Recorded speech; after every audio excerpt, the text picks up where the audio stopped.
Sir. और match 4 में बनाया उन्होंने 10 रन और मैच 5 में 20 रन। 5 रन। ओके, समझ में आया ये चीजें? Yes sir. तो हमें इसका एरिथमेटिक मीन निकालना है। इसका मतलब ये है कि हम ये जानना चाहते हैं कि ठीक है, रोहित शर्मा ने 30 मारे पहले मैच में, फिर 20, फिर 15, फिर 10, फिर 5, लेकिन एवरेज, ऑन एन एवरेज पर मैच में उन्होंने कितने रन मारे, राइट? यस तो सर। हमारे पास फॉर्मूला है एरिथमेटिक मीन निकालने का। ये एरिथमेटिक मीन है, मैंने सॉल्व करते ए डॉट एम डॉट लिखते हैं। एरिथमेटिक मीन बोले या मीन बोले या एवरेज बोले, एक ही बात है, ठीक है? सर। इसका फॉर्मूला हम लगाते हैं। इनको बोलते हैं ऑब्जर्वेशंस। क्या बोलते हैं? ऑब्जर्वेशन। यानी कि पहला ऑब्जर्वेशन हमारा ये था कि हमने देखा कि मैच 1 में रोहित शर्मा ने 30 रन मारे, मैच 2 में 20, मैच 3 में 15, मैच 4 में 10, मैच 5 में 5। तो ये हो गया नंबर, ये हो गया। तो फिर हम एरिथमेटिक मीन निकालने का हमारे पास फॉर्मूला होता है sum of observation, sum of observation. ठीक है? All Yes, sir. Sum of all observations. Yes sir. Okay, yes sir. upon number of observations. Yes sir.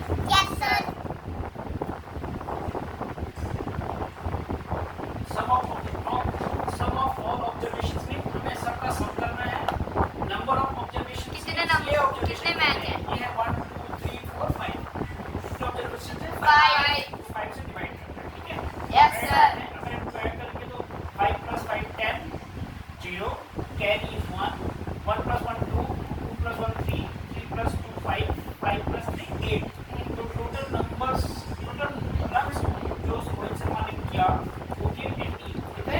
80। कितने मैचों में मारे हैं रोहित शर्मा ने? 5। तो डिवाइडेड बाय 5। तो 5 से इसको डिवाइड कर सकते अगर सर। आप डिवाइड करेंगे तो 5 × 1 = 5, यस सर।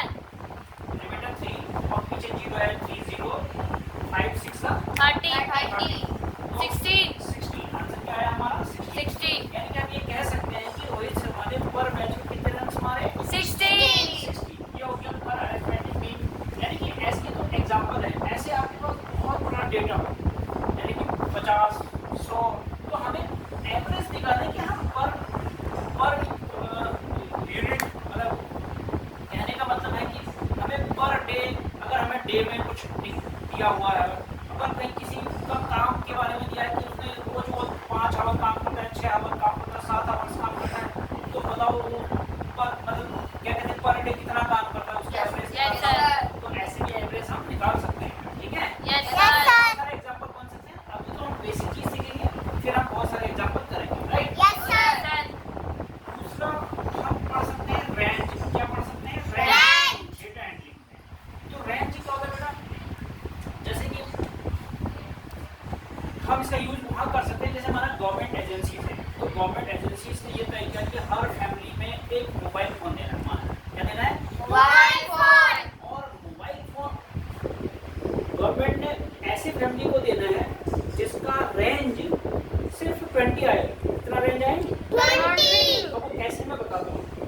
जैसे माना गवर्नमेंट ने एक फैमिली में देखा कि सब मेंबरों को देखा एज वाइज, तो एज वाइज देखा कि एक बच्चे की एज है 4 इयर्स। कितनी? 4 इयर्स। एक है, मान लीजिए चलो 14, एक की मान लेते हैं 10, एक की मान लेते हैं 20, 60। एक की मान लेते हैं 30, एक मान लेते हैं 45, अरे उसमें पुट्ठा भी और होगा। एक मान लेते हैं कुछ और, क्या जैसे 20 नहीं 21, एक मान लेते हैं 60 समथिंग। Yes sir. तो पहले ये हमारे पास क्या है? एक डेटा है एक फैमिली का। एक फैमिली में कितने मेंबर हैं? 1 2 3 4 5 6 7 8। ये गांव की फैमिली है। यस शहरों में सर। तो कम लोग होते हैं, एक फैमिली 4 या 5। और गांव की फैमिली है, समझ लो ऐसे। और गांव में लगभग जो हमारे भाई बहन जो भी होता है, उनको वहाँ पर फ़ोन की ज़रूरत पड़ती है, क्योंकि वहाँ पर शहरों में क्योंकि फ़ोन्स ज़्यादा अवेलेबल होते हैं और गांव में उनके पास कम अवेलेबल है। जो डेंसिटी है हमारे यहाँ पे फ़ोन्स की अवेलेबिलिटी का जो डेंसिटी है वो गांव में कम है। तो समझ लो गांव में सरकार ने एक नियम बनाया है, नियम निकाला कि जिसकी जहाँ पर जिस फैमिली का जो रेंज है, अगर वो 20 उसी को मिलेगा क्या, मोबाइल फोन, वरना नहीं मिलेगा। वरना नहीं मिलेगा। ठीक है, यस सर। रेंज को कैसे निकालते हैं, हमने एक फैमिली को देखा और एनालिसिस मतलब वो किया, सर्वे किया, तो हमने उनके एजेस इस तरह हमें मिले। ठीक है, तो सबसे पहले जब ऐसा डेटा हो तो कन्वर्ट करना चाहिए असेंडिंग ऑर्डर में या डिसेंडिंग ऑर्डर। असेंडिंग ऑर्डर छोटे से बड़ा, डिसेंडिंग ऑर्डर बड़े से छोटा। तो असेंडिंग में करेंगे। बड़े से छोटे ऑलरेडी हैं क्या, no sir.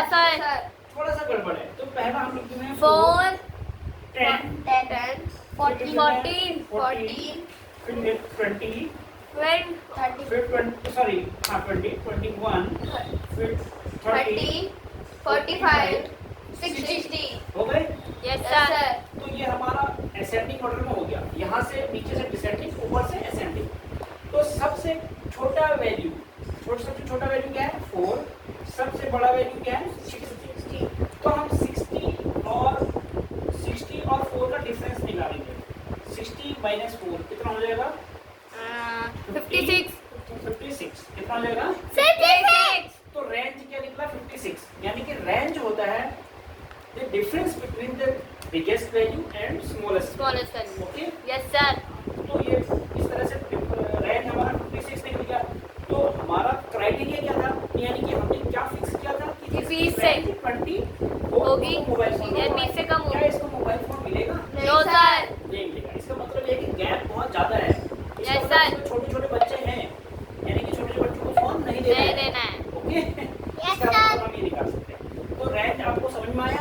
Yes sir. Okay, अब निकालते हैं हम एक और सीख सकते हैं मॉड। क्या सीख सकते हैं, मॉड। तो मॉड क्या मैं यहीं पे लिख लूँ मॉड, चलो मॉड यहीं पे लिख लेता हूँ, आप समझना मॉड क्या है। मॉड का एग्जांपल, तो अब हमारा पॉइंट है, मतलब जो नेक्स्ट इंपॉर्टेंट पॉइंट है वो है मॉड। क्या है, MODE मॉड। ठीक है, yes sir. Mode, not mode, सड़क का मोड, है ना। Yes sir. ओके, क्या आप सभी को मजा आ रहा है पढ़ने में, यस सर। अच्छा सभी इंटरेस्ट ले रहे हैं। Yes sir. हम क्लास को छोटे रखेंगे ताकि हमारा इंटरेस्ट बना रहे, है ना। Yes sir. बहुत बड़ी बड़ी क्लास रखेंगे तो हमारा इंटरेस्ट खत्म हो जाएगा, यस सर। और हमारा जो कॉन्सेंट्रेशन लेवल है वो ज़्यादा बड़ा नहीं है ना, यस सर। बहुत ज़्यादा देर तक नहीं है। Yes sir.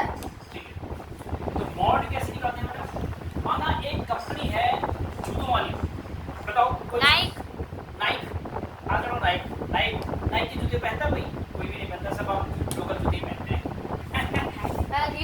रीबॉक मानते हैं, एक कंपनी है शूज बनाने वाली। ठीक है, Yes, तो sir. इसने बहुत सारे साइज के शूज बनाए, एक तो बनाया 6 साइज का, ये बनाया 4 एक 8 साइज का, 4 9 साइज का, चलो 4 साइज का भी मान लेते हैं, 4 साइज। Okay, yes sir. अब इसकी दुकान है, मान ले रीबॉक की शोरूम। आप गए, आपने देखा कि यार बहुत सारे लोग खरीदने के लिए आ रहे हैं।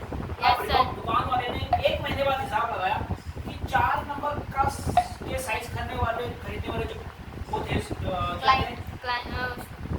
कस्टमर। तो वो थे 50।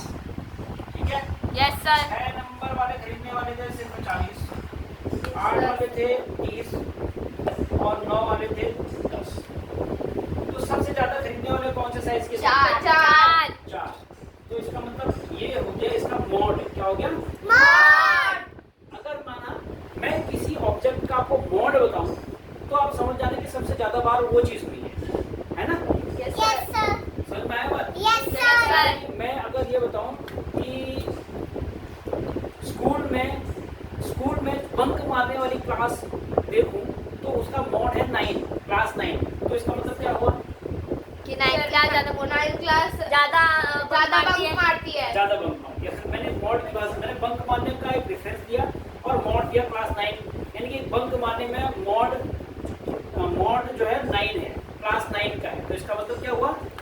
सबसे ज्यादा बार क्लास में बंक मारी है। बंक मारी है। तो समझ में आया? Yes sir. मॉड का कॉन्सेप्ट ये है कि सबसे ज्यादा बार, जो चीज सबसे ज्यादा बार वो मॉड है। ठीक है, यस सर।